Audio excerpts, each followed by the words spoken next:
امریکی صدر Donald Trump سے آج 10 اسلامی ممالک کے سربراہان کی ملاقات ہوگی۔ وزیر اعظم شہباز شریف صدر ٹرمپ سے ملاقات میں پاک بھارت سیز فائر معاملے پر شکریہ ادا کریں گے۔ ملاقات میں سابق برطانوی وزیر اعظم ٹونی بلیئر بھی خصوصی طور پر شریک ہوں گے۔ امریکہ کے مسلم ممالک کے ساتھ تعلقات سمیت امور پر بات چیت ہوگی۔ صدر ٹرمپ کی مسلم ممالک کے رہنماؤں سے ملاقات تقریباً 1 گھنٹہ ہوگی۔ امریکی میڈیا کے مطابق ڈونلڈ ٹرمپ غزہ جنگ کے بعد کی گورننس اور امن سے متعلق تجاویز پیش کریں گے۔ امریکہ مسلم ممالک کی فوج غزہ بھیجنے کا خواہش مند ہے۔ اسلامی فوج آنے سے صہیونی انخلا کر سکیں گے۔ امریکہ یہ بھی چاہتا ہے کہ مسلم ممالک بحالی کے کاموں کے لیے فنڈنگ کرے۔ آپ کو اپڈیٹس کر رہے ہیں کہ امریکی صدر ڈونلڈ ٹرمپ سے آج 10 اسلامی ممالک کے سربراہان کی ملاقات ہوگی۔ وزیر اعظم شہباز شریف صدر ٹرمپ سے ملاقات میں پاک بھارت سیز فائر معاملے پر شکریہ ادا کریں گے۔ ملاقات میں سابق برطانوی وزیر اعظم ٹونی بلیئر بھی خصوصی طور پر شریک ہوں گے۔ امریکہ کے مسلم ممالک کے ساتھ تعلقات سمیت دیگر اہم امور پر بات چیت ہوگی۔ صدر ٹرمپ کی مسلم ممالک کے رہنماؤں سے ملاقات تقریباً 1 گھنٹہ ہوگی۔ مسئلہ فلسطین کے حل کے لیے یورپ، آسٹریلیا، کینیڈا اور عرب دنیا یکجا۔ سعودی عرب اور فرانس کی میزبانی میں اقوام متحدہ کی سربراہی کانفرنس۔ امریکہ اور اسرائیل کا بائیکاٹ، فرانس کا فلسطین کو آزاد ریاست تسلیم کرنے کا اعلان۔ فلسطین کے 2 ریاستی حل کے لیے اقوام متحدہ میں سعودی عرب اور فرانس کی سربراہی میں کانفرنس۔ فرانسیسی صدر میکرون نے خطاب میں کہا، ہم مزید انتظار نہیں کر سکتے، اب وقت آ گیا کہ غزہ جنگ مکمل طور پر ختم کی جائے۔ فلسطین کو آزاد ریاست تسلیم کرنے والے ممالک کی تعداد 151 ہو گئی۔ مسئلہ فلسطین کے حل کے لیے یورپ، آسٹریلیا، کینیڈا اور عرب دنیا یکجا۔ مسئلہ فلسطین کے حل کے لیے یورپ، آسٹریلیا، کینیڈا اور عرب دنیا ہم آواز۔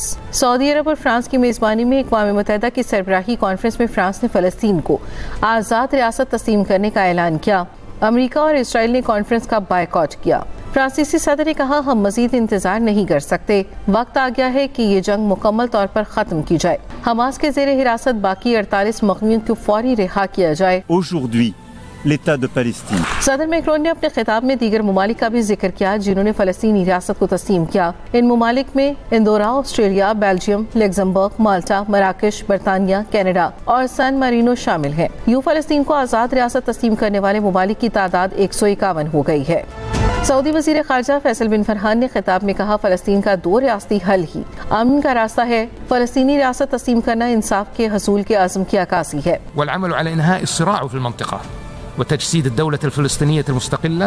ترکی نے بھی غزہ میں فوری جنگ بندی کا مطالبہ کیا۔ صدر رجب طیب اردوان نے کہا، اسرائیل اپنے پڑوس میں قتل عام کا سلسلہ جاری رکھے ہوئے ہے۔ غزہ میں 2 سال سے جاری مظالم کا سلسلہ بند ہونا چاہیے۔ Filistin devletini tanıma kararı alması son derece۔ Secretary general اقوام متحدہ انتونیو گوتریس نے کہا، فلسطینیوں کے لیے ریاست کا قیام ایک حق ہے۔ The situation is morally, legally and politically intolerable.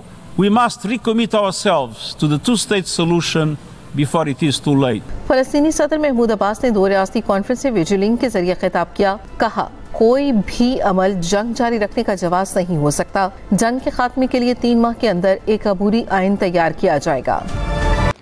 ترجمان وائٹ ہاؤس کیرولن لیوٹ کا کہنا ہے کہ فلسطین کو ریاست تسلیم کرنا حماس کے لیے انعام ہے۔ صدر ٹرمپ سمجھتے ہیں کہ ان اقدامات سے یرغمالیوں کی رہائی میں کوئی مدد نہیں ملے گی، اس سے جنگ کے خاتمے میں کوئی مدد نہیں ملے گی۔ دوسری جانب اقوام متحدہ میں اسرائیلی مندوب نے کہا، 2 ریاستی حل 7 اکتوبر کے حملوں کے بعد ایجنڈے سے ہٹ چکا ہے۔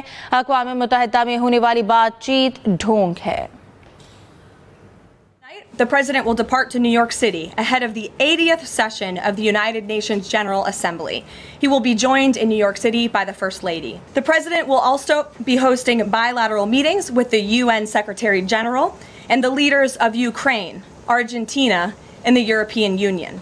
The President will also later in the day hold a multilateral meeting with Qatar, the Kingdom of Saudi Arabia, Indonesia, Turkey, Pakistan, Egypt, the UAE and Jordan.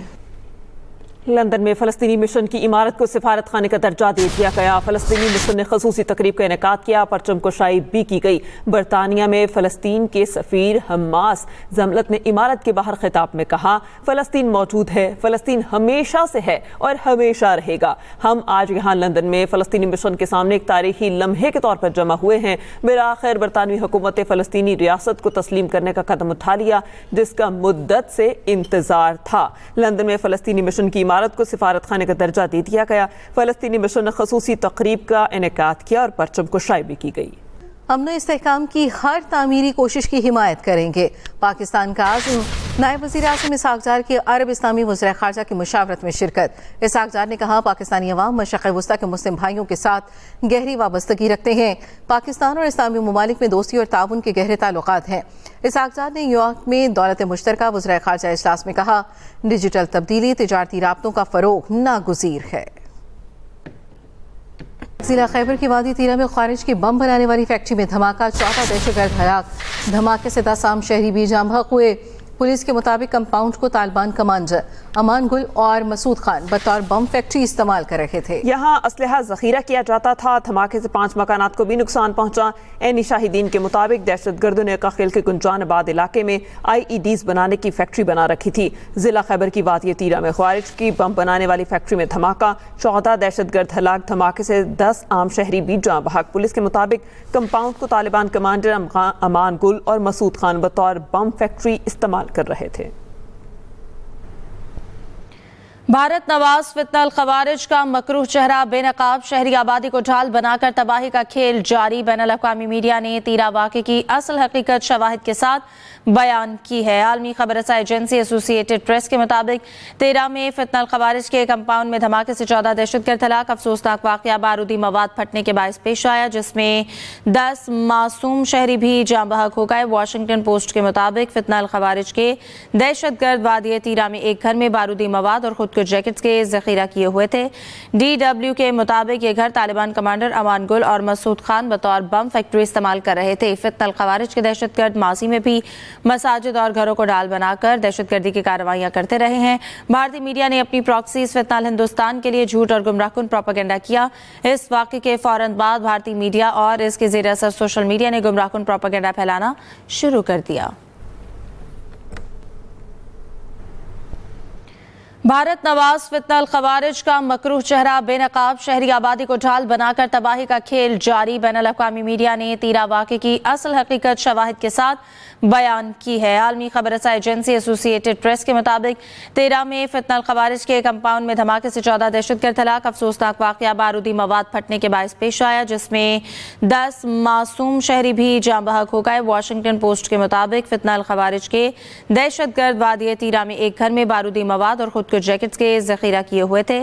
DW کے مطابق یہ گھر طالبان کمانڈر امان گل اور مسعود خان بطور بم فیکٹری استعمال کر رہے تھے. فتنہ الخوارج کے دہشت گرد ماضی میں بھی مساجد اور گھروں کو ڈال بنا کر دہشت گردی کی کارروائیاں کرتے رہے ہیں. بھارتی میڈیا نے اپنی پراکسیز فتنہ الہندوستان کے لیے جھوٹ اور گمراہ کن پروپیگنڈا کیا. اس واقعے کے فوراً بعد بھارتی میڈیا اور اس کے زیر اثر سوشل میڈیا نے گمراہ کن پروپیگنڈا پھیلانا شروع کر دیا. کل عدم TTP کے 70% حملہ ور افغان شہری نکلے. پاک افغان تعلقات مزید کشیدہ ہونے کا خطرہ. روزنامہ ایکسپریس اور ایکسپریس ٹریبیون کی رپورٹ کے مطابق گزشتہ برسوں میں یہ تعداد 5 تا 10% تھی. چابہار ایران حملے میں بھی زیادہ تر دہشت گرد افغان تھے. حکام کے مطابق طالبان نے ٹھوس اقدامات نہ کیے تو یہ نقطہ اہم فلیش پوائنٹ بن سکتا ہے. نئے رجحان پر بات چیت کے لیے پاکستانی LG جلد تہران اور ماسکو جائیں گے. کل عدم TTP کے 70% حملہ آور افغان شہری نکلے. پاک افغان تعلقات مزید کشیدہ ہونے کا خطرہ. روزنامہ ایکسپریس اور ایکسپریس ٹریبیون کی رپورٹ کے مطابق گزشتہ برسوں میں یہ تعداد 5 تا 10% تھی. چابہار ایران حملے میں بھی زیادہ تر دہشت گرد افغان تھے.